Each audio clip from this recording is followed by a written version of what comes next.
for the kings of the outside lane, the ones who conquer the mountain and the rain. The Logisticize 104 is calling out your name for the grit in your teeth and the pride in the frame. Moving the bones of the cities yet to rise with the highway burning in your steady eye.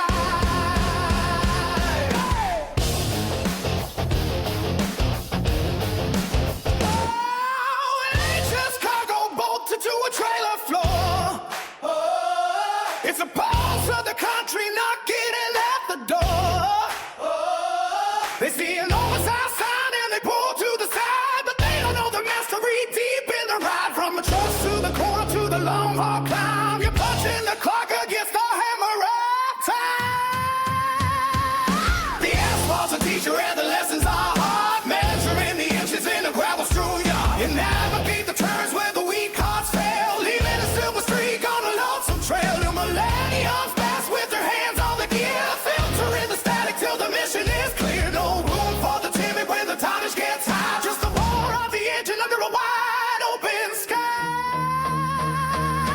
This is for the kings of the outside lane, the ones who conquer the mountain and the rain. The Logisticize 104 is calling out your name for the grit in your teeth and the pride in the frame. Moving the bones of the cities you're too. All right, everybody, welcome back to the Logisticize 104. This is our Faces of Logisticize segment that we do here. We're going to pre-record these and probably release them every other week, kind of break up that live podcast. That way we can, well, it lets me get out of the office occasionally on Friday. Today in the studio, we've got Randy Eaton. Randy, welcome, first of all. Thank you. I know Thanks. that this is typically not something that most people want to do. But no, today we're going to talk a little bit about how you got into trucking. We'll go back to kind of, I guess, getting out of high school. And, I mean, how long after high school did you get into trucking? Was it a pretty good gap there? Yeah, it was probably 12 years or so. All right. Well, so young Randy's back in high school. He's going to be finishing up. Hopefully he finished up. If not, you seems like graduated early. Graduated early. You wanted the heck out of there. Half a day, half a year for my senior year. See, I tried to do that, but I did a work program, so they let me go at like noon, and I don't know if it was my ADHD, but me and that job didn't work out so well at McDonald's. I wasn't very structured at that time, so direction I didn't take very easy. I didn't like being told what to do. I mean, I think that's pretty much common for most teenage kids. But what led right out of high school? What was your plan? Did you have a plan, or were you just kind of winging it till you got there? I think it was my third job I had. I worked at Marco's Pizza. Okay. Here in town? No, and I started in Napoleon. Okay, so I graduated from Napoleon. So you're from over in that area. Right. Okay. And at the time, I was 16, and I was the youngest manager in training in all of Marco's at that time. Oh, wow. So my goal was to have my own pizza shop eventually. Okay. Which I'm still waiting for that. I was going to say, is that still a goal? Eventually, but my wife says otherwise. Hey, there's one in Antwerp I heard that closed up, Pucker Brush, that it would be a prime spot if you really wanted to start one. Now, actually, on a serious note, I believe it's not Red Angel. What's Hausa Pizza here in town had for sale signs for forever. You just not going to jump in, buy it? No. It's a tough business to get into. I've heard there's a lot of ways to fail at a restaurant and a very slim margin to succeed. Yeah. So, all right. So you got into Marco's after you got done. You were a manager trainee. So we're working up to graduation here. We're at 18. Did you stay at Marco's? Did you change before you graduated? For a little while. Okay. And then I worked in a couple of factories and bounced around a little bit. And I got this bright idea after talking to a coworker at one of the factories that at the time Paulding had a police academy. Oh, they had an actual academy right here. Oh, wow. Paulding Police Department had a police academy for many years. Okay. So I got this bright idea. I decided to join the work dark side full time and go to police academy full time. So did they have, you had to work night shift? I'm assuming the academy was during the day, or did they? No, I worked first shift, and Monday through Thursday, it was like 6 to 10, and then some, but not every Saturday and Sunday, 8 to 5. Okay. So was that Marco's, or were we working at the time? I guess. No, I was working at a factory. Bill Jackson Archibald. Okay. What'd they do? Scaffolding and boom lifts. Heights. I'm not a big fan of heights. I worked on the paint line, and dipped ends of scaffolding, and then power washed boom lift parts.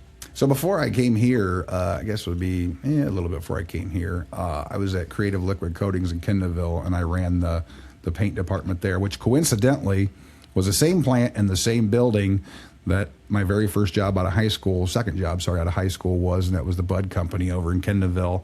And that was a pretty good job. I was on third shift, and there was a long enough paint line that on Thanksgiving, we got a metal pan with a nice aluminum cover, and we hung it on the paint line before the heat treat. And by the time a turkey gets out the other end in 3.5 hours, it's perfectly cooked in there. So we would have Thanksgiving dinner off the paint line. Now, it did have a funny taste to it that we ended up not, taking too many bites of it.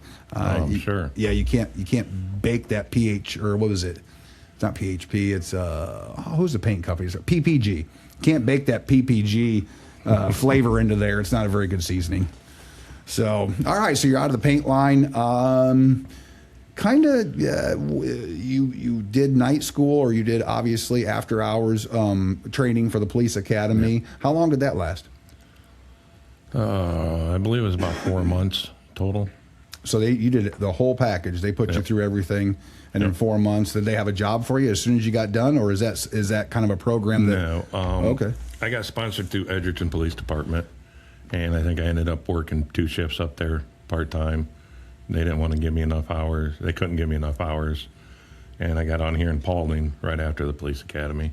Okay. How long did you work here in Paulding as an officer? As a reserve for almost a year. Then I was full-time for 3 years. Okay. So for those that don't know the process, you graduate from the academy. And then you obviously you have to find a town that's wanting to hire you if they didn't have a pre-agreement there. So you have to start as a reserve, clearly as you had stated, and the hours aren't always available. They either at events or special traffic control that they need at times. I know they'll bring reserves and things in for. Is that just kind of bridging the gap until a full-time opening became available? Pretty much. They were shorthanded. They were short a full-time officer at that time, so there was 3 or 4 of us out of that academy that came on and kind of split those hours up. Okay. Is that so they didn't have to pay full-time wages to somebody? Yeah. It is the government, so. And then I got lucky at the time. It was when Bill Clinton was pushing for more cops on the street. And Paulding got a cops grant, and that's what I was hired full-time under. Yeah, I think I do remember that, because that's when isn't that when they really beefed up New York City even? Obviously, that's more of a national stage. So, yeah, I do actually remember that initiative that he did for the officers out there, because they also beefed up the commercial vehicle enforcement. They did it all the way across the nation. It wasn't just local. It was state, federal, and everything. Yep. So, all right. Well, I mean, what was the motivation to become a police officer? Was it just because it was something that was available you could do, or was there a greater good there that you were trying to accomplish? Dream from a little kid. I knew I wasn't going to be an astronaut, so that left policeman and fireman. Okay. So I did both. Oh, so you're a fireman too? Yeah, I was on the Paulding Fire Department and Antwerp Fire Department for time. Okay, so I'm sure some of that training in your police academy probably had some emergency medical training too for you guys. Then I went to one of the fire schools. There's 2 different 2 levels, and I made it to the first one before I ended up getting out because of truck driving. Okay, so that was bridging the gap there, and then we found truck driving now. So I don't want to blow over this police officer position too much here. I mean, there's got to be a gold mine of stories in this for you. And mind you, we are on a public channel here. Right. So, and I know some of those stories can't be told, but kind of think back to one of the very first calls. Early on, you're obviously going to come across things you don't see very often. And as they repeat themselves and you get some tenure in there, you start to be like, oh, not this again. But there's always something new, just like trucking. I have to imagine. I mean, human beings have an endless ability to commit acts that aren't legal. Right.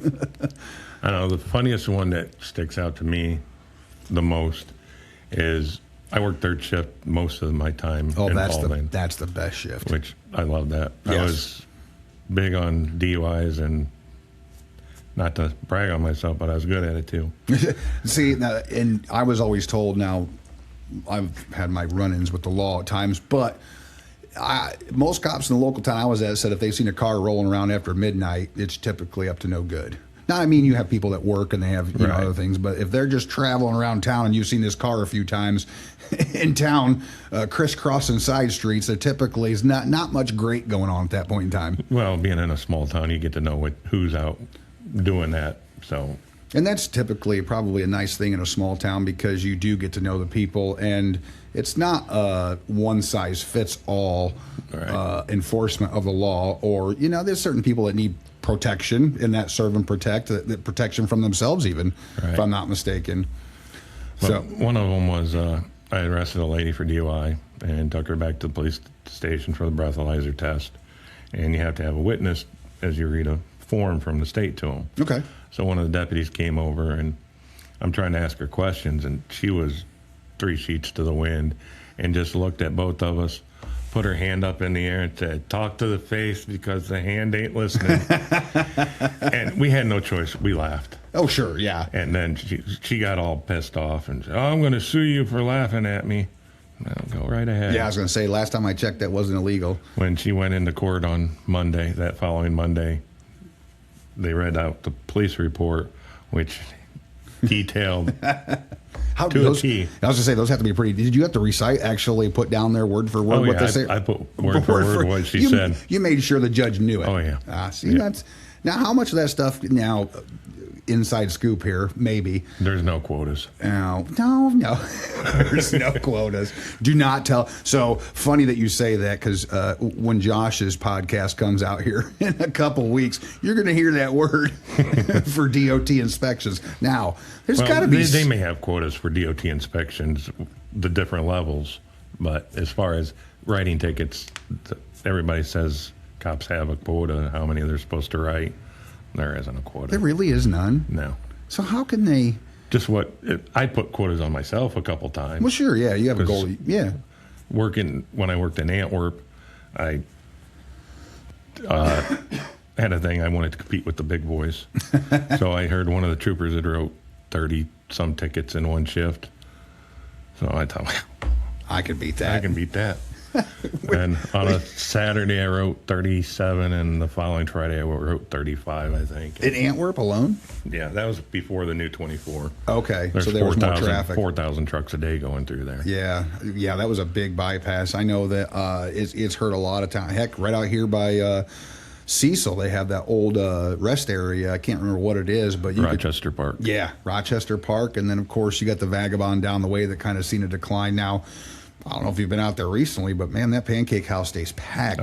You can't hardly get in there, which is nice. I don't know what happened uptown here. I know it burnt, and there's some insurance things and back and forth, and it was a big social media event from what I heard. But yeah, I know that highway bypassed a lot of things by, and well, of course we've seen that when the highway system came in and bypassed every small town in the country, just kind of left them hanging there.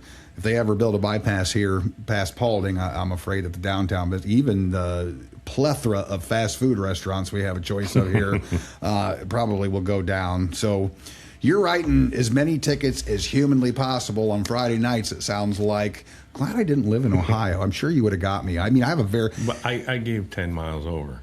Wow, 10 that's miles pretty an hour over in town with kids running around and stuff. That's pretty being generous. That's very generous. What is the kind of the average out there, talking to your buddies back when you were, that they would say, oh, no, this is the line. If they hit this many miles per hour over, I've got to pull them over.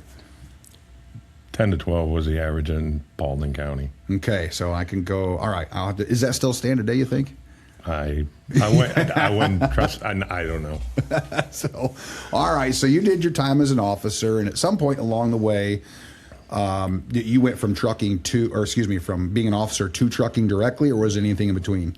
Well, when I was still here in Paulding, I was friends with someone that the chief of police at the time did not want me being friends with because he didn't like him. Ah.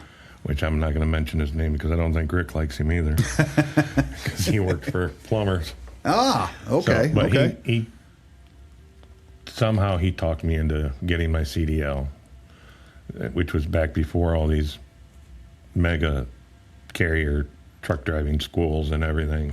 Back before the big guys like Swift and Werner were putting on their own schools and stuff? My truck driving school was backing his boat up with his pickup truck. That's even worse. But I got my CDL, and I left Paulding, and we got a team job because I had no clue what I was doing for Steve Mock's Trucking out of Rockford. Illinois, okay. Rockford, Ohio. Rockford, Ohio. Okay, Yeah. So you stayed local. Right. All right. We ran California and back. We stayed there for, I think, 7 weeks.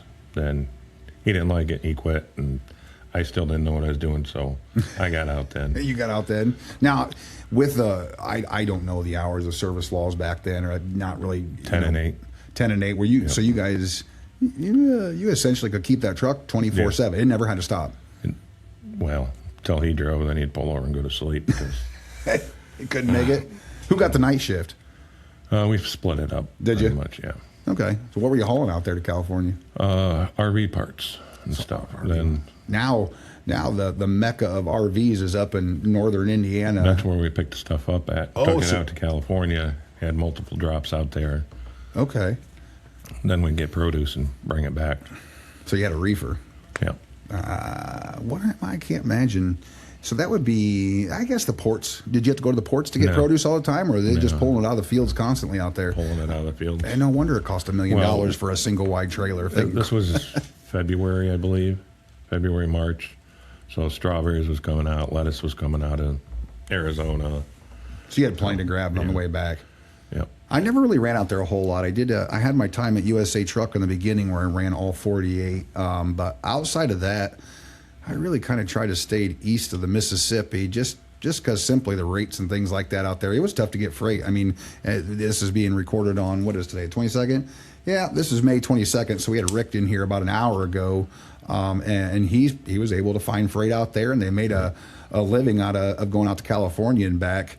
So you did a short time as a team with the team, and would you say 7 weeks going Right. out back and forth? So once It you was guys more like 7 years. Felt like 7 years. 7 years. I learned a lot in that time.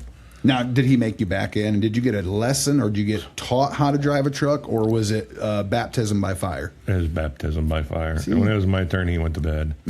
I had no clue what I was doing. Every time through Oklahoma City, I hit the wrong lane somewhere, and I hated Oklahoma City forever. I've got to go there in 2 weeks, No, and I'm no. driving. The worst was we had to pick up a abandoned truck in Phoenix. Ooh, So we each had to drive one back. Went down to Yuma. Left there with 2 other teams going to the same place in Sydney, Ohio. On the way up to Flagstaff, I missed a gear. 'Cause like I said, you're new. I'm new. Yeah. I'm at a standstill on the interstate, not moving, yelling at him on the CB. He's just running off and leaving me. Yeah. Finally got it moving up 80,000 pounds from a dead stop at a grade. Wasn't fun. No. Going down the other side, I had no brakes. Luckily, it was the middle of the night and there was no traffic. So you got a wild ride down a mountain Yep, and a new pair of underwear. and a new pair of underwear. You just throw them out the window, be done. Yep. Oh But, man. That trip, we ended up hooking up with several other trucks and went screaming through Albuquerque and all together. Hit my first snow. My buddy runs off and leaves me. Another truck. Chain with law. Well, Did you chain up? Back then, probably wasn't chain law, was there? no, there was. We didn't. It was just a small amount of snow. Okay. No big deal. Okay. But another truck stayed back with me because they knew it was my first time in snow. Yeah. So we all stopped in Santa Rosa, New Mexico for breakfast. Probably back when they had real food. Yep. Yeah. And we went out, slept for 4 hours, got up and took off. Hit my first ice in Texas, came into Oklahoma, and there sat the truck that stayed back with me. They didn't sleep. They were a team. So they took off. A van had come across on the ice, hit them head on. Oh. I was like, holy cow. Yeah. We found out later they were okay. They didn't. Good. But we went from Santa Rosa, New Mexico to Sydney, back to Rockford, 1,400 miles, and we did it in 21 hours. That's moving some freight. Yeah. Or moving some trucks, I guess, whichever one you want to call it. We just a little. It took a while for our logbooks to catch up to us. I was going to say, Rick was talking last week that he would have to go down to Florida and back and let the logbook catch up right around the Knoxville area. Been there, done that. So they pick up the next logbook. Now, I said that wrong. They just picked up the next one and kept going. So, all right. So when you get back here after that team stint, what did you settle in? Did you look for a different place, or what was the plan then? Then I went to Antwerp Police Department. Oh, okay. For a year and a half. Came off the road again. Yeah. All right. And my mouth got the best of me over there. I'm not very politically correct, and we had CBs in the cruisers over there. So do they still, just out of curiosity, do they still have those, and do they monitor, or is that something that's just gone by the wayside? I don't know wayside? if they got rid of them or not. Okay, I was curious. Back then we had CBs in Antwerp. Because I actually remember I was driving, it'd probably be 2000, I think it was 17 or 18. I can't remember when it was up in Buffalo, but I got buried in 5 feet of snow on 90, just on the east side of Buffalo. And I kept my radio on. I had filled up with fuel going into that. I'd looked ahead and knew there was a chance of some pretty bad snow. And they still had them on the throughway. At least the New York State Patrol did up then. And they would say, basically, they call out and they were looking for help for stranded motorists that were in, four-wheelers because they couldn't get to them. I mean, it was literally entire cars buried. I actually had a family of 4 in the truck and a 48-inch bunk and a little Pete. And they would call out and say, "Hey, is everybody okay?" And they could get to us in an emergency. But there was, I think, 6 trucks behind me. Someone did have a medical emergency, and the snowmobiles would they go flat into the snow and they get buried. And it was a hell of a time getting around, even to move anyone like that. So, but going into being in Antwerp, well, back up when I was in Paulding, I'd never been in a semi before, so. Semis to me, that's just, they screwed up, here's your ticket. Yep. I get out of the truck after 7 weeks. I have a whole new respect for truck drivers. I go in Antwerp, 4,000 trucks a day going through there. Locals gripe about them all the time. Yep. Speeding, doing this, with that, whatever. So I use a CB. I tell them where I sit at. And they got to know me. Every night I was out there, they started talking to me, and it got to where within 2 hours of me starting my shift from Indianapolis to Detroit, everybody knew that Tiny was working in Antwerp. We could get through Antwerp and we'd be all right. And I tell them what the speed limit was, where I was sitting. They'd mind their P's and Q's all the way through town. BS with me on the CB every day. Well, that's nice. I mean, that's a mutual respect, though. They understand that you're not trying to slow them down, and for them to slow down and get through there, not like maniacs. That's pretty good. You don't see that's pretty rare, and obviously only going to happen in a small town for the most part. Right. And I'd get bored, and I'd say, "All right, fellas, somebody doesn't start telling me jokes, I'm going to start pulling you over." Next 30 minutes would be nothing but one joke after another. So you got some entertainment out of that, value out of that, working the night shift. Yep. I had to pass some pretty good nights, and there's no better storytellers than a truck driver. I can tell you that. And that's one of the reasons I never went into a truck stop, or I very much tried to avoid parking and going in and using any of the facilities, because you just can't escape the guy that ran 10,000 miles in a week, made $6,000 on his paycheck at 10 cents a mile. Right. So. All right. Well, so you're helping the truck drivers out through there. You did a year and a half as a local officer in Antwerp, and then I use a CB to my disadvantage because of the amount of money that I made. The village when I started, they were $70,000-$80,000 in the red. Mm-hmm. Within 6 months, we bought a third cruiser in the black. So you were writing enough tickets to buy another car. I was average. I wrote. What was it? My first 6 months or a year, it's $168,000 worth of tickets. So that's how actually the majority of those were 4-wheelers, not semis. Yeah. There was a few semis because they were just ignorant. And didn't listen or didn't run a radio. Well, they had radios on and didn't realize who was talking to them. And one, I pulled over one during the day, and I'm standing there by his window. He looks at me and goes, "Could you please get off of my truck?" So I looked at him and said, "I'm not on your truck." He looks out the window and saw him flat on the ground, and his attitude changed then until I got in the cruiser, and he was on the CB just calling me everything but a white man. Not realizing you could probably hear him. Yeah. And I didn't have to say anything because half a dozen other drivers just jumped his ass right then and said, "Hey, he sits out here and tells us where he's at, what the speed limit is. What more do you want him to do for you?" Yeah, exactly. But you're never going to, obviously, we know you can't make everyone happy. And even though you try to cut them a break or at least let them know, you're going to have the ones that try to push the envelope and think they can get away with it. Yeah. So now, getting back to the ticket thing here real quick, because I'm actually kind of curious here, and maybe you don't know the direct path the money goes, but so that money for a local township or something like that, when you write a ticket for that and they pay the fine, now I'm sure that it's split up in different ways, but that actually is direct revenue that helps the city. Is it just the police or is it the fire? No, like in Paulding and Antwerp, we had mayor's court. Okay. So the majority of the tickets went to mayor's court. Okay. There's some, if it's juveniles, they had to go to juvenile court, and that gets done a whole different way. Yeah. And like multiple DUI offenses, those go to county court. So we didn't deal with that stuff. Okay. But as far as the mayor's court went, the state would get their cut. Okay. And then the rest would stay with the town. So they get to put their money back into the city. So at least, you know, I mean, I if I break the law and I deserve a ticket, yes, I'm going to gripe about it. But in the end, I know I broke the law.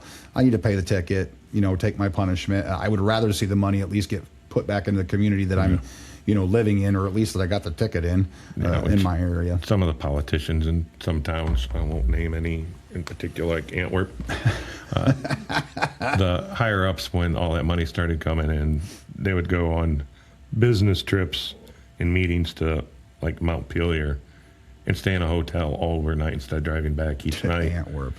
And pay for their food. The town would pay for the food, town would pay for the hotel when it's 45-minute drive. And that's taking advantage of the situation, obviously. Yeah. And me and another officer got hired full-time at the same time, which we were salary, and they wasn't sure if they could afford a $1,500 a year raise, which at the time I was writing $5,400 a week into the town. And I may or may not have called town council a bunch of cheap bastards on the CB, and the wrong person heard me. See, they need to, well, see, actually, no, they don't need to make this an incentive program. That was completely bad. If you made that an incentive program, all of us, I can't imagine the tickets we'd all have to pay. Because there's times even I'll catch myself not meaning to, but I'm running 6 over, coming up to a sign where it's going down even further in town to say 25, and I don't catch it in time. And that's, you know, one of the things we work on as far as our safety scores in Sam Sayre is coming into a metro area drops from 60, or it may drop from 70 to 65 at a certain point, like in Fort Wayne, or you get into places like Nashville where you have 55-mile-per-hour sections. And if you don't catch it fast enough, Sam Sayre catches it for you, trust me. And they're pretty good at where they're at. And it's one of the things that I've changed in the settings was, if they're going to ping you guys with speeding, it has to be camera verified. So your camera actually has to see that sign and register that you're speeding 5 over for it to start working on your score. So, yeah, I think everybody kind of has that habit at times of not getting slowed down. Just don't do it in Michigan. No. Michigan, it's in the state police policies. At 5 over, they write tickets. Really? Yep. So I don't think I've had a ticket. My last ticket, I was working here, actually. I made a trip up to Montpelier. I was on my way back down, and State Patrol got me on Ohio 2, north of Hicksville, doing 6 over. 6, Randy. Wow. On Ohio 2, I had a clean record for, I hadn't had anything since July 19, and actually it's the only thing on my record since then. Now, I don't recommend anyone pull my MVR from my younger days. It might be one of those things where, like, what is he doing for a living and why? Well, it's because I did it all, and I know what not to do now, I think. Yeah, I had many a speeding ticket. Did you? Yeah. So, well, what kind of car did you have when you were younger? Did you? Just a Cutlass Sierra. Oh, see, I like those. Wasn't a hot rod or anything. You just made it the pedal to the floor. Yep. Too many times. All right, so you're getting back into trucking. We're making it towards the end of that year and a half in Antwerp. Obviously, we understood why you didn't work at Antwerp anymore, clearly.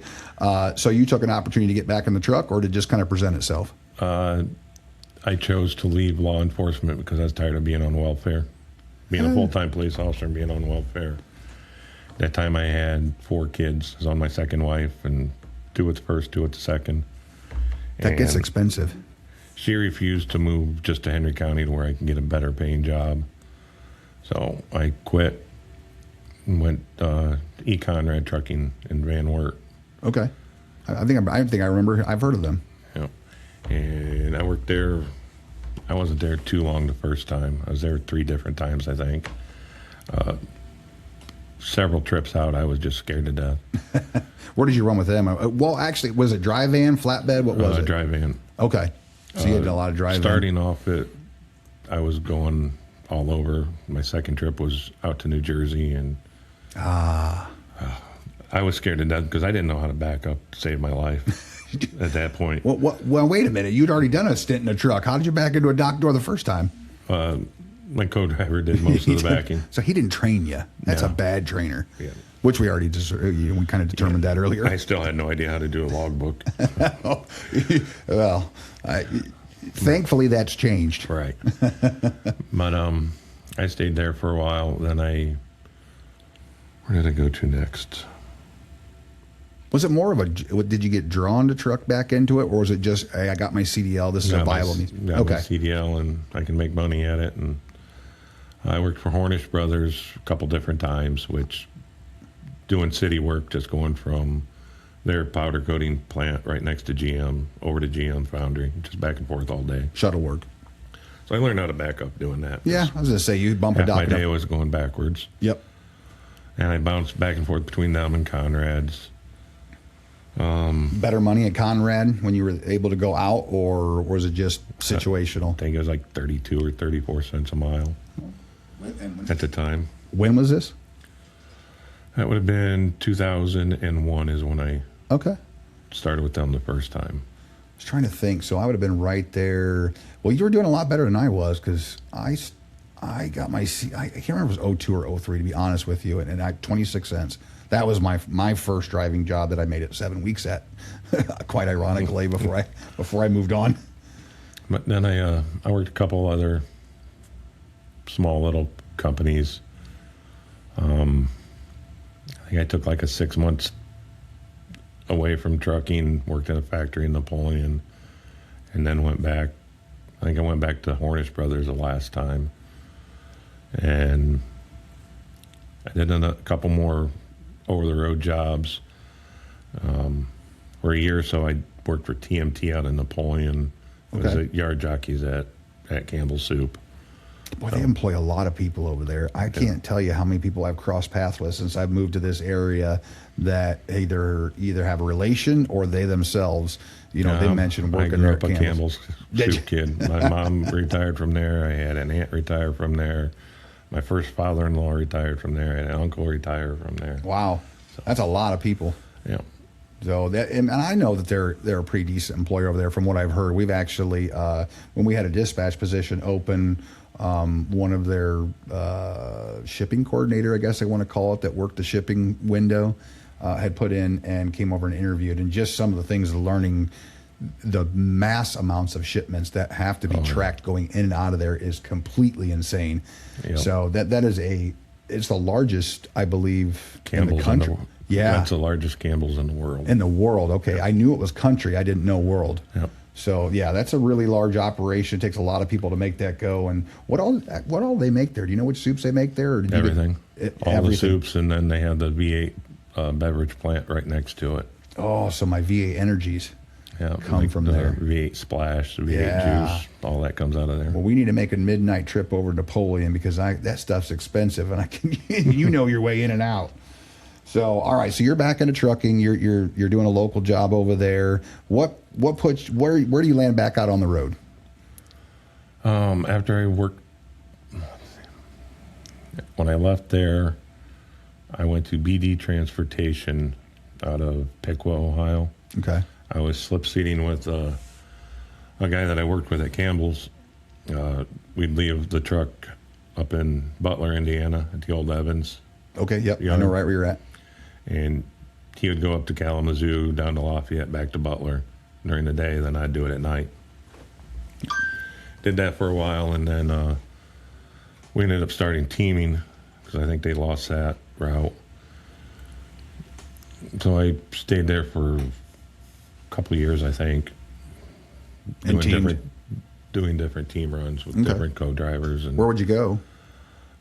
for close to a year, we went to Minneapolis 5 days a week. So you guys go out back.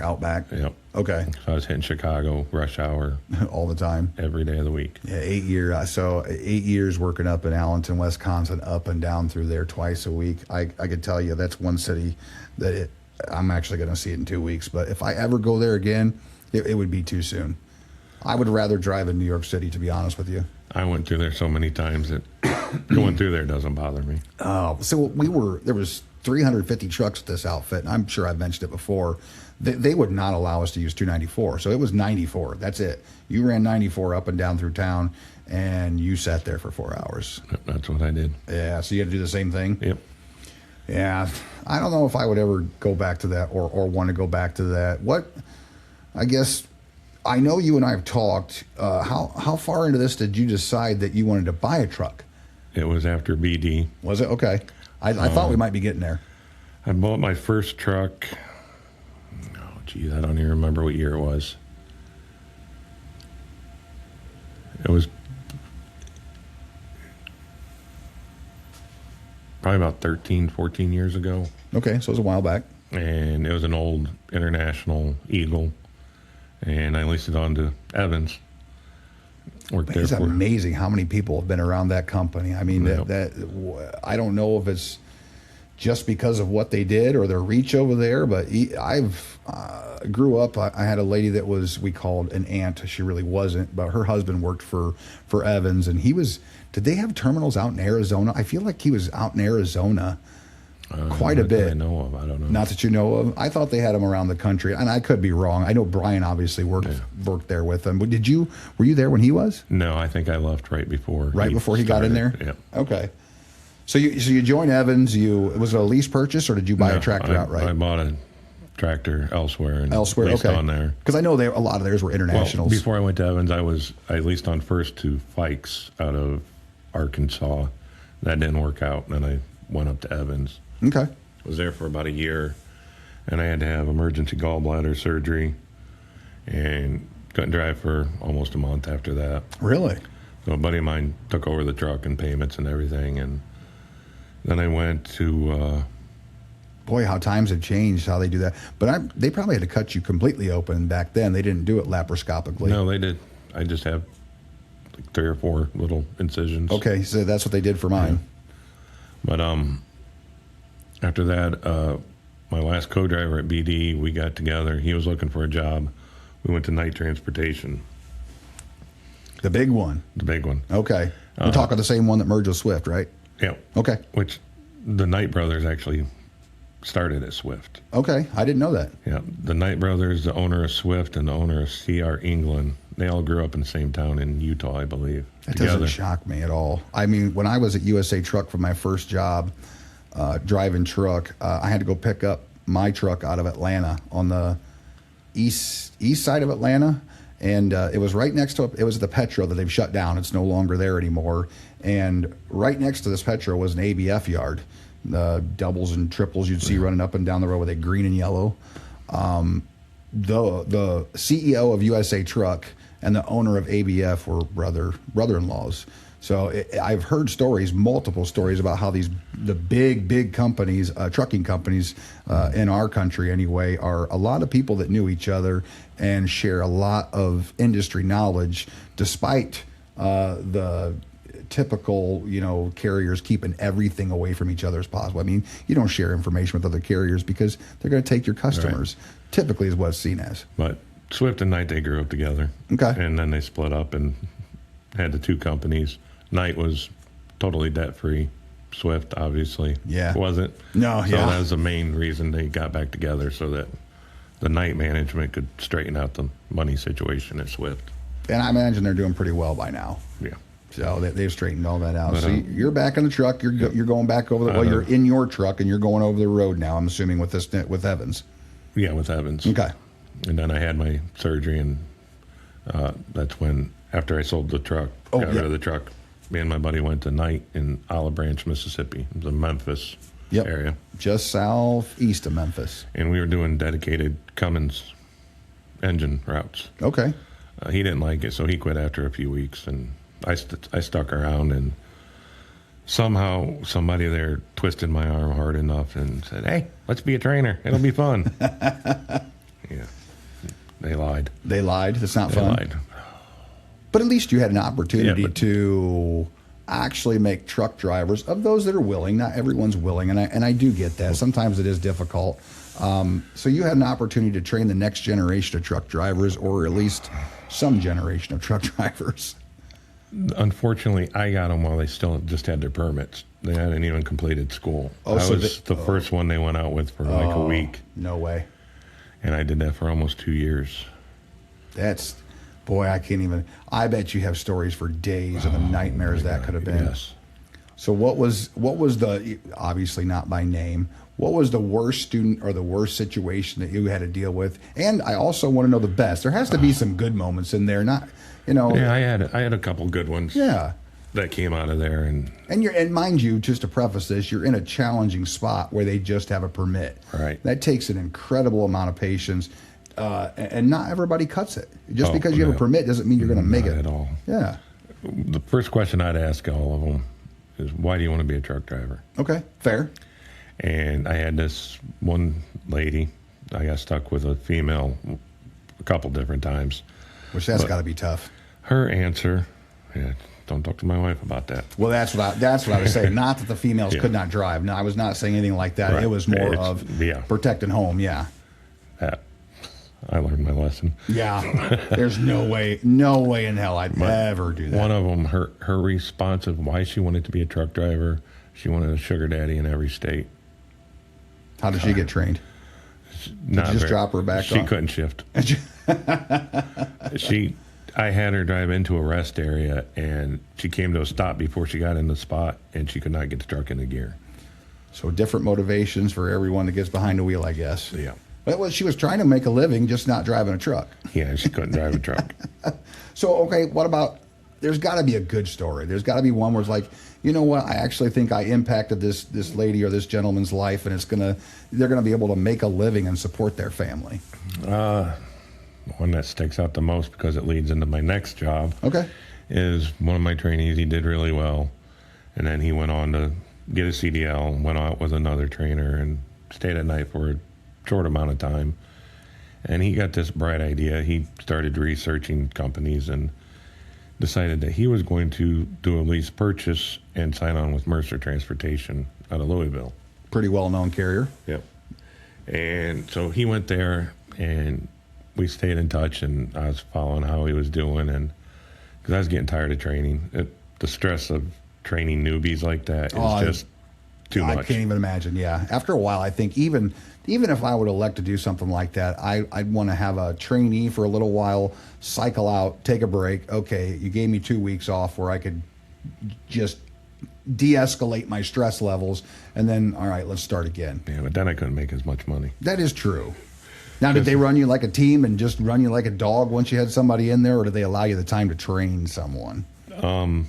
You weren't supposed to run your logs as a team because with the permit, I had to be up there with them. Oh, that's true. Yep, you're right. I guess I never thought about that. So the really bad ones that had no clue what they were doing and couldn't drive gave me 2 logbooks. Yeah, I was going to say that's going to basically what I was getting ready to ask you is that it just opens up your hours a little bit at that point in time. So they'd sit and try and learn what they could if they were even interested. I mean, I had a couple of them 2 days in, and they decided they didn't want to do it anymore.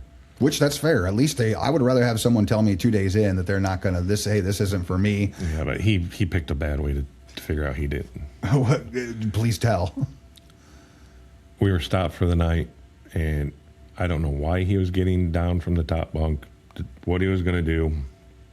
I was in the middle of my bunk, and somehow on his way down, his foot ended up in the middle of my bunk, right in my crotch. And you got a nice wake-up call. Oh, that hurt. Like, I screamed, he fell back, and next thing I heard was the door shutting because he got out of the truck because he thought he was going to die. And so he's trying to step down out of the bunk. He's missed his step, and by a long way. And he stepped it, right on top of you. How he got it 2 feet into the bunk, I have no idea. But well, not everybody has good coordination. It's not. Yeah, as I say, I've come across plenty of people that could not bounce a basketball and chew gum at the same time without falling over. Yeah, he decided trucking wasn't for him then. But I followed my buddy that went to Mercer. And yep. I was getting tired at night and training and everything, and that sounds like a good idea. Yeah. I'm going to go through the same place he went to, Quality, which was a part of Celadon at the time. Okay. And they had walk-away lease purchases, so... Yep, I remember that. That's got to be around I'll almost name it. It's got to be between 2013 and 15, right? It's got to be really... I think 2015, because I was one of the last ones that Mercer took with a Quality truck. Okay. Because they had so many just come in and do it for a couple of weeks and quit. Yep. Thinking they were going to be millionaires. And quickly learned that Celadon's or Quality's lease purchase program was a very difficult one to get all the way through. They made it impossible. Let's just be honest. I made it, though. Yeah, I know. That's what I say. There very few people. It hurt. It hurt a lot, but I made it. Okay. So how long did that take you then? So did you own the truck? Yeah. So how long did it take you to pay it off? The lease was for 5 years. Then I had a balloon payment at the end, which I think it took me like 4 months to pay that off. Okay.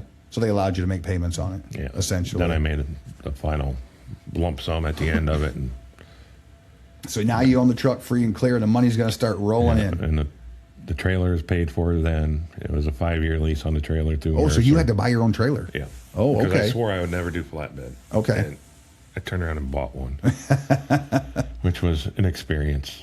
Yeah, but it's got to be. It changes it up, though.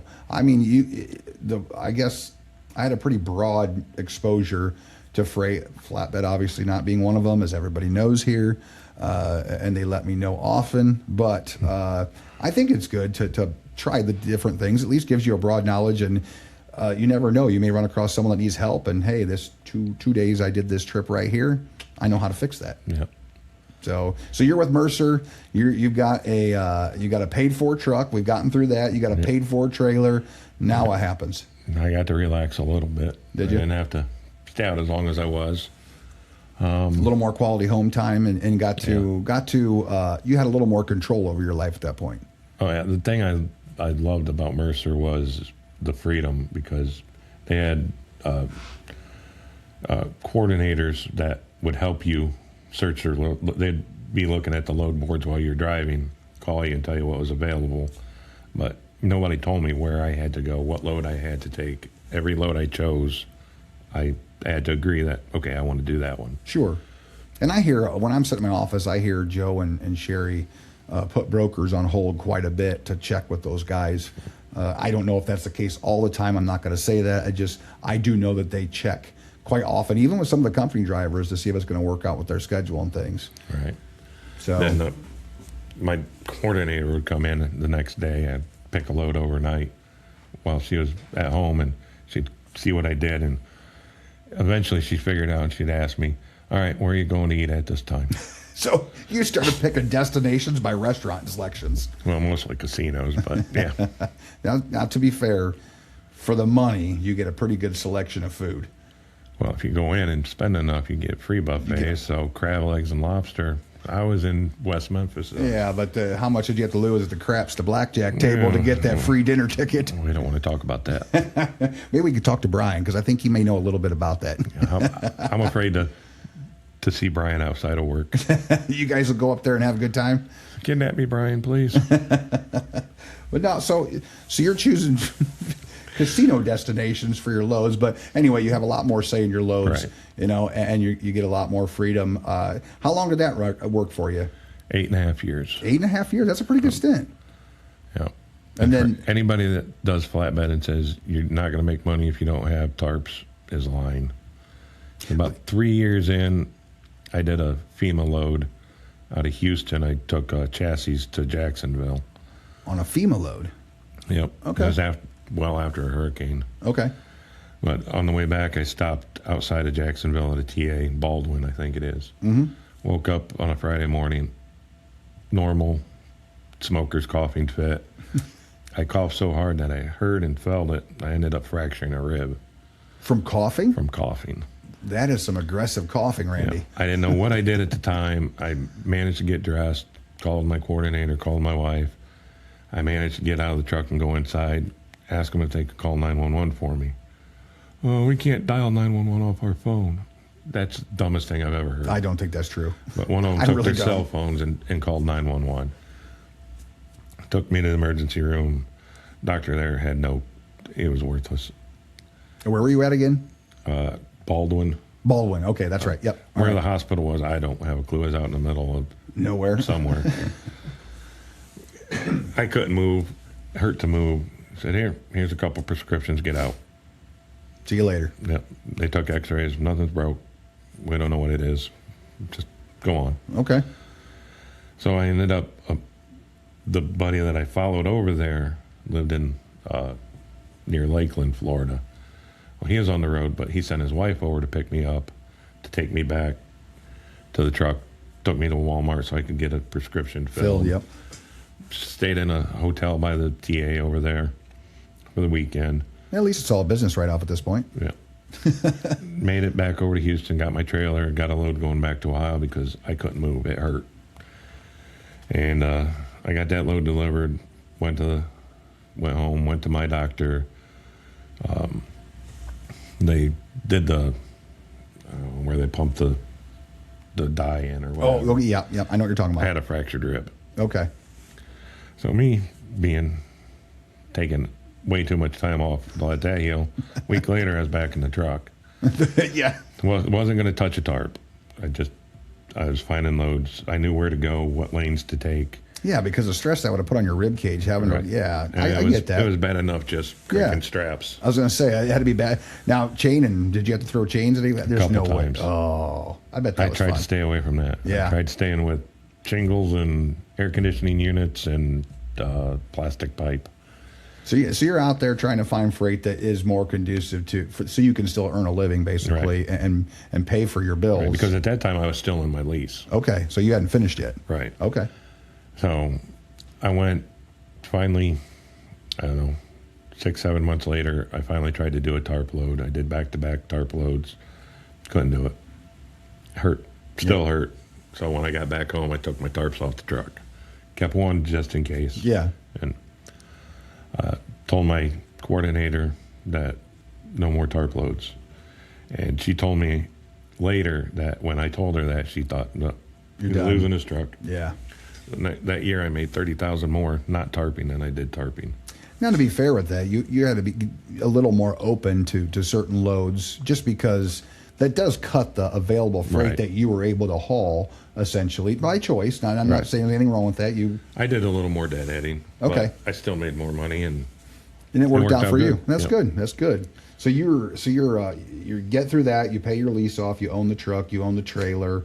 Once you own it, how many years did you have, or how long did you run that truck until it was either you hang it up or you decided to get a new one, or what was next? it took a little over 5 years to pay it off. And just over 3 more years after that, I decided to go squirrel hunting with it. Squirrel hunting. Squirrel Oh, hunting. this will be interesting. This is going to be great. Yeah. So, how do you squirrel hunt with an international? Very carefully. Very I carefully. was going up I-57 in Illinois. Nothing around 6 o'clock in the evening. Hardly any traffic out. Listening to an audiobook, and I swallowed wrong. Went down the wrong pipe. I started choking. Oh. And I started coughing, trying to get it out. And my vision started going black, and I'm just death grip on the steering wheel, just shaking back and forth. And I felt the rumble strip. And then I kept going, and as soon as my tire hit the grass, it just sucked me right off, and about a 50-yard stretch of tree line. And you found the squirrel. I think so. Did the squirrel live at least? I don't know. I didn't see it. I sure hope not. I really hope I think not. he might have jumped on that next tree. And I have a disdain for squirrels, so we have a bird feeder out front, and it's hanging from the tree so the pretty birds can come. But the stupid squirrels eat every seed in there. I bought a gel bead blaster last year to take care of this, and I just filled up that stupid bird feeder for the first time. And I'm really liking on YouTube, I'm finding these contraptions that will launch them halfway across the block. That's next. I don't care if it costs a couple $100. That will be my entertainment for the summer. You got to put a camera on it, though. Oh, I will. Trust me. We have Blink. So there's going to be one that gets turned around. To hell with the front door. I don't need to see who's breaking in. I want to see the squirrel fly across the road. So you get in it, you have an incident. Obviously, you blacked out, I'm assuming, or you got close to it to where you didn't have control. You end up in a place other than the roadway. Yeah.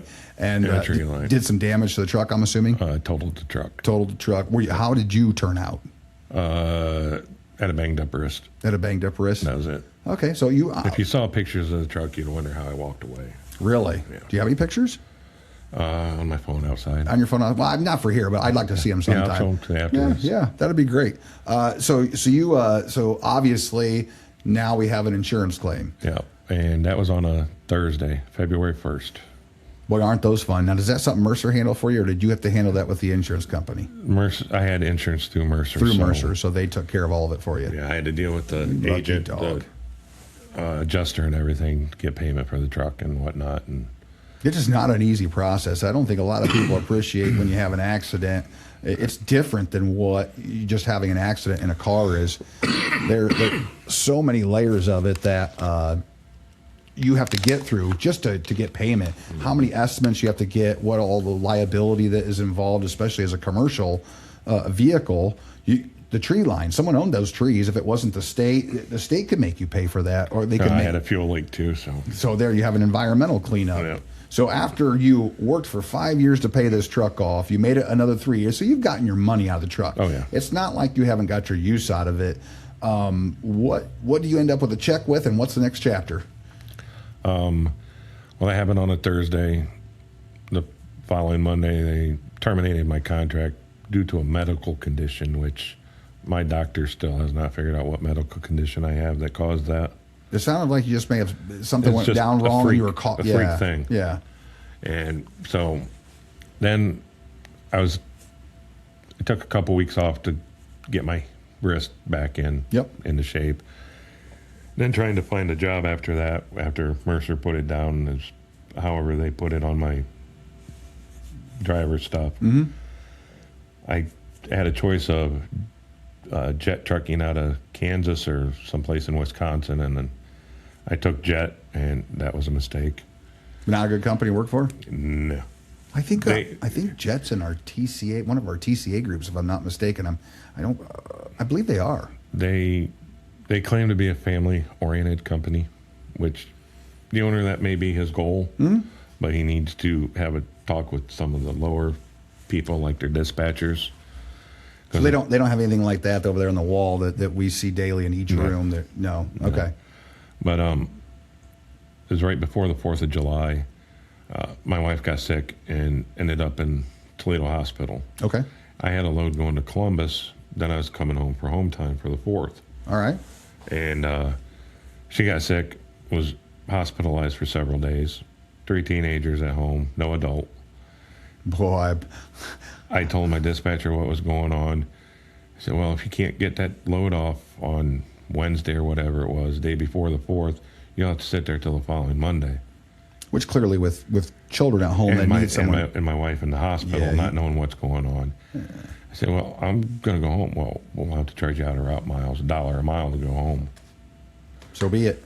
Luckily, I got the load off, and I went home and ended up back in Kansas, and we had a nice little discussion, and they wouldn't let me take him outside to continue it. But no, that's probably not the best way to handle it, just for the record out there, because I don't need to be drug out of this building and beat. Thank you. But I stayed there that was July, August, September.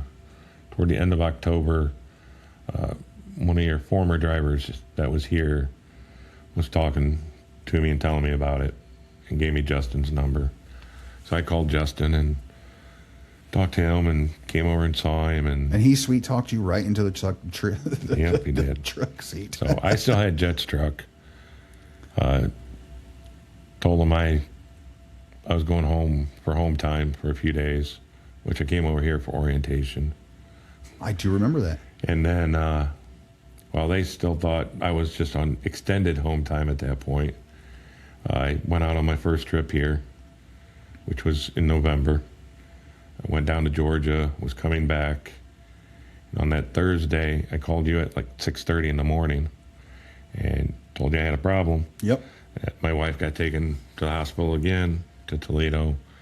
And by the time I woke up, they had informed me that she had had a stroke and fluid on her brain, this, that, and everything else. Yeah, I remember it was a pretty serious situation. And you asked me where I was, told you I just left Georgetown. And you told me to get that trailer to the yard, drop it, and get my ass to the hospital. Yes, sir.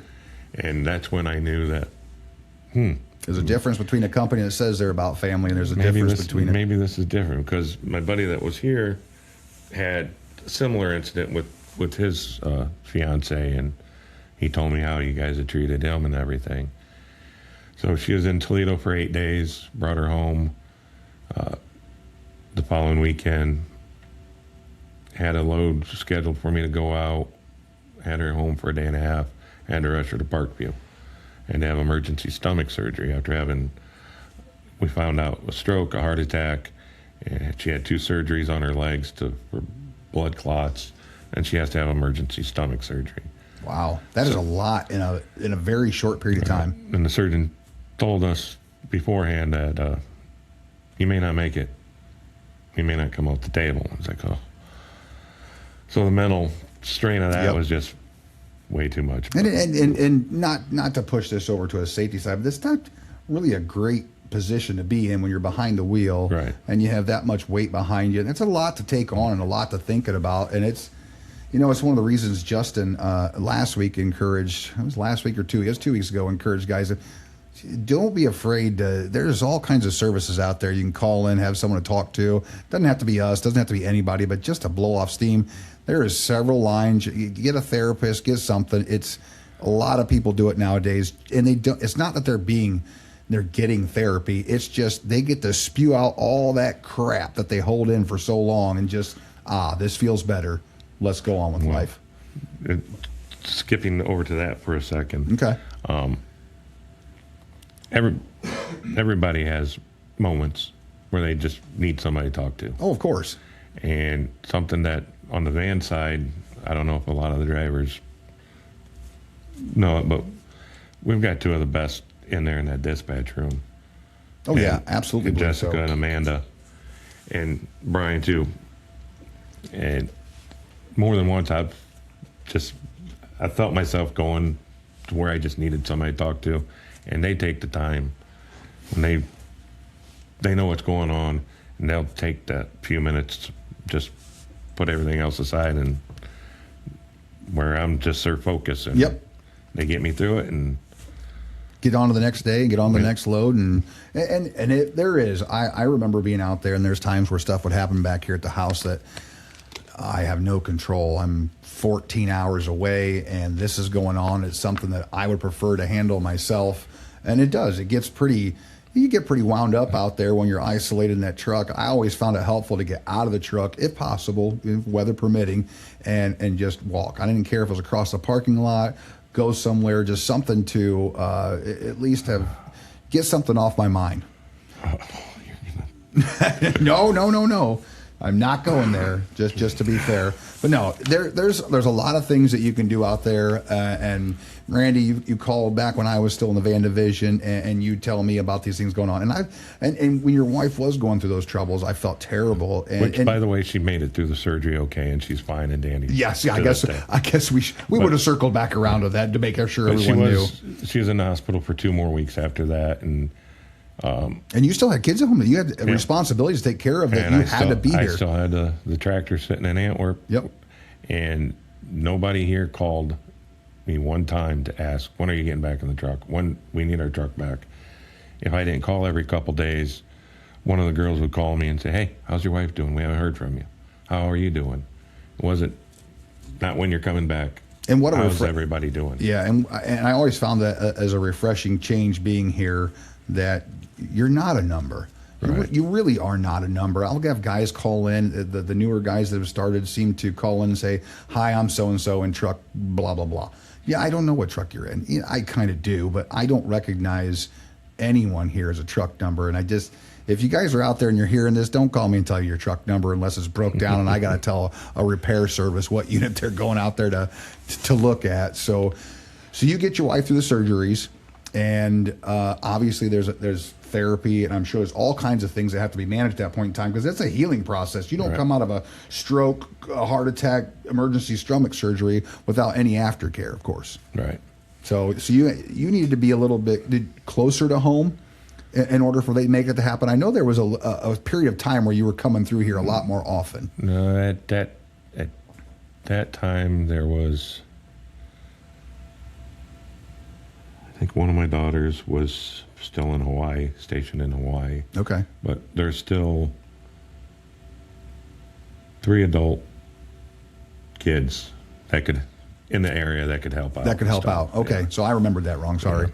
So you're getting in here, and I know that you're one of the guys, obviously, because you carry a 100 score typically, and you do crank out miles because you stay out more often. Now, that's something you do by choice, though. It's not Right, something right. that they're forcing you in dispatch to do. I gotta beg sometimes. Yeah, to be able to stay out. I was going to say that's not really conducive to what we normally do, but you've made it work, and that does keep you up there on top of that leaderboard.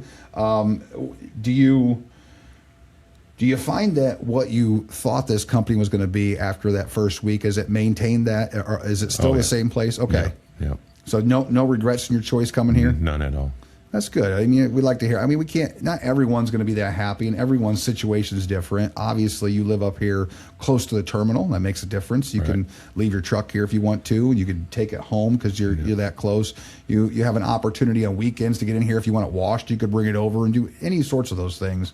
So what's your least favorite load that you haul on the van side that's kind of a regular load? Now, not to run it into the dirt, but it's a regular load you pick up at a regular customer. Don't stay SDI. Those are the best. No, I love the SDI. Yeah, I was going to say, those are good loads. I'd say the water on wheels. Water on you just I just did one. Now, everybody complains about backing into that place. I think the worst part of it's Cleveland. The unload time and the reload People time. up there were idiots today. Yeah, I know that they can get difficult at times. And Charlotte over there in Water and Works and her husband, I've seen them several times. And actually, short shout out to them. They bought my washer and dryer, and I had no clue it was them coming to get it until I had a phone call the other day. I was like, oh, they called the wrong person. They're going to call about a water load. She goes, Doug? I was like, yeah. She goes, we're headed to your house to buy your washer and dryer. I don't have Facebook, so my daughter put it on Marketplace and made the whole deal. But they are good people. They're a nice local company. They service water here, but it's not the easiest place to find.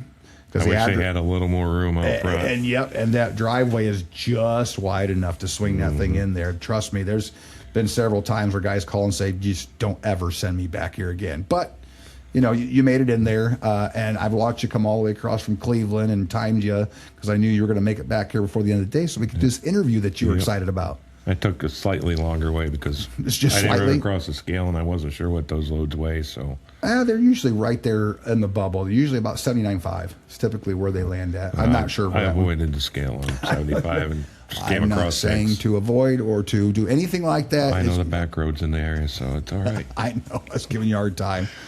So that lands you all the way up here till today. Anything that you would, change about your current truck? For those of you who don't know, he's in truck 326. It's brand spanking new. Yep. Volvo 86-inch bunk. Obviously fits your height because you're a taller gentleman. For those that have not gotten into one of those new trucks or not seen those new trucks, I mean, you've seen them, but how much of a difference between the last model that we had, and you were in this isn't your first newer truck that you've had. This is number 2, right? No, the last one was a orange and white one, the Cleveland brown colored one. Yeah, that was pretty new when you got it because you got it right after Aaron. I think it had 150,000 maybe on it. 1 year, yeah, that's not too bad. So what's the biggest difference between the two? The electronics. All electronic. Yeah. Digital it has dash. CarPlay and Has all I that had to stuff have in my there. kids explain to me how that works. Did they come hook it up for you? No, I finally figured it out. Now those things they are. I can't believe when I got into one, I did get the opportunity to drive one over to New Haven and back, and I can't believe how quiet they are. I can't believe how smooth they ride. Now, I had an empty trailer and it was still smooth, which typically is not the conducive situation to get a nice smooth ride on a truck. But is it more comfortable? Does it make it easier to have a nicer ride in there? And maybe you're probably not as fatigued at the end of the day. Not that you don't do work, but it's not bouncing you and beating you to death like it used to. Right. How does it compare to that old that old International Eagle? The Eagle, that was horrible. Those are tanks. I drove one. I had a buddy out there. His name's Matt, and he had sold his tractor to a company that I was leased to, and my truck broke down. We took the spare, and that's why he bought that spare, and it was an old 9401i Eagle, and I liked the truck. I actually liked the way it looked, but man alive, you're pulling a tank with a smoothbore food grade tank. That is the beating of a lifetime, and I stayed home for the next 2 days. I love this truck. Did you? Yeah. So good. I'm glad you do like it. I know that you take some pride. It's always clean. You never see that thing trashed.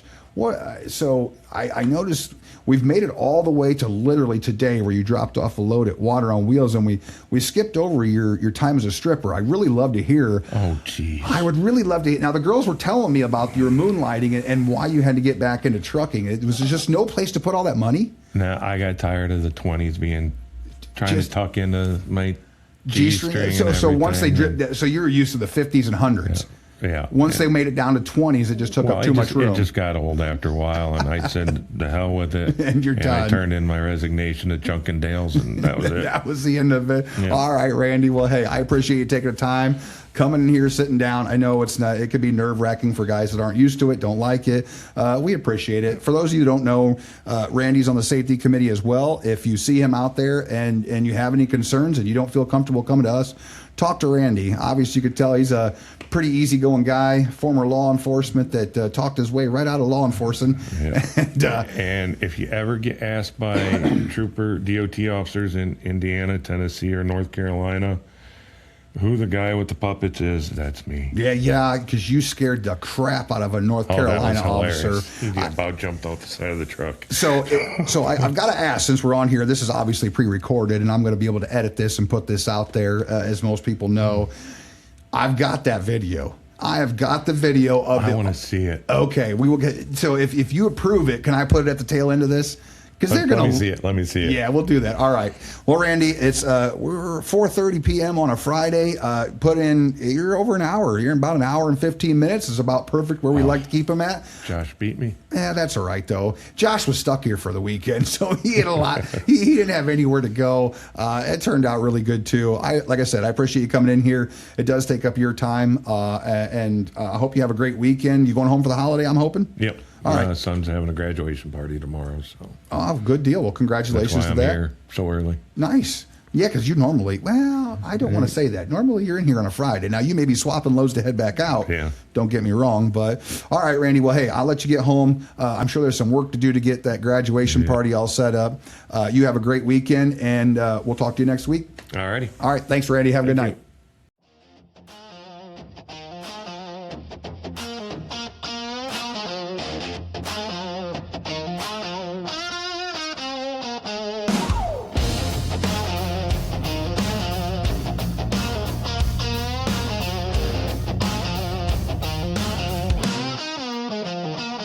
Down at the new Millennium Gates, where the heavy iron waits, the dawn breaks cold against the diesel grates. You're cinching down the chains on a scale to the steel, feeling every pound through the steering wheel. Copper cords going like a copperhead snake, tied to the flatbed with no room for a mistake. It's a wild, low gamble on a narrow strip road, carrying the weight of a monumental load. This is for the kings of the outside lane, the ones who conquer the mountain and the rain. The Logisticize 104 is calling out your name, for the grit in your teeth and the pride in the frame. Moving the bones of the cities yet to rise. with the highway burning in your steady eye.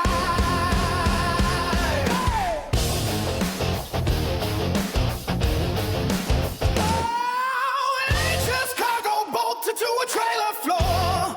Oh, it's a pulse of the country knocking in at the door. Oh, they see an oversized sign and they pull to the side, but they don't know the mystery deep in the ride. From the trucks to the corner to the long haul climb, you're punching the clock against the hammer of time.